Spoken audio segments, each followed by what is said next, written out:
Deuxième type de mouxé, plus chamour, plus grave que le premier.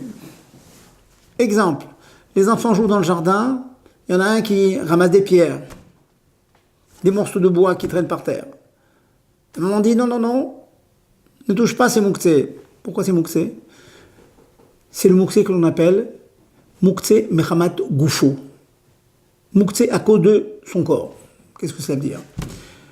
C'est un mouxé que l'on ne touche pas parce qu'il ne sert à rien pendant Shabbat. Il est plus grave que le précédent car ce n'est pas un ustensile, c'est quelque chose qui n'a pas une fonction. Lorsqu'il y a une fonction est permise et interdite, dans certains cas, nous avons vu que cela est permis. Là, une pierre n'a pas de fonction, si ce n'est de jeter sur son camarade qui est hautement interdit. Donc, il faut bien dire que prendre une pierre du jardin, c'est interdit. Je voudrais bloquer la porte se ferme. Je voudrais bloquer la porte avec une pierre que je ramasse dans le jardin, cela est interdit.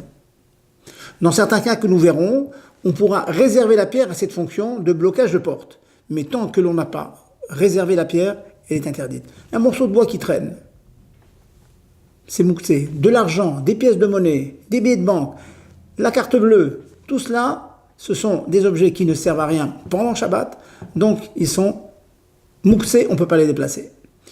Et contrairement au marteau, au tournevis dont nous avons passé au cours précédent, cela, ni pour les utiliser pour une fonction permise, ni pour l'endroit où ils sont posés, il ne sera permis de les déplacer. On ne pourra pas, si vous avez sur la table des pièces de monnaie, des billets, une carte bleue, on ne pourra pas la prendre sous prétexte qu'on a besoin de l'endroit. On ne pourra pas prendre la carte bleue non plus pour essayer de débloquer une porte. Cela est interdit.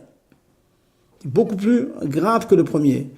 La seule permission que nous ayons, c'est tiltul begoufo, c'est de déplacer ces objets avec le corps, par exemple en poussant avec le coude, avec le dos, avec l'arrière de la main. Dans ce cas-là, on pourra débarrasser la table de ces objets mouxés. Mais sinon, de manière traditionnelle, de manière classique avec la main, cela est interdit. Donc, méfions-nous de tous les objets qui ne servent à rien pendant Shabbat, les pierres, les billets, toutes choses qui ne servent à rien, on n'y touche pas pendant Shabbat, on reste dans l'atmosphère shabbatique.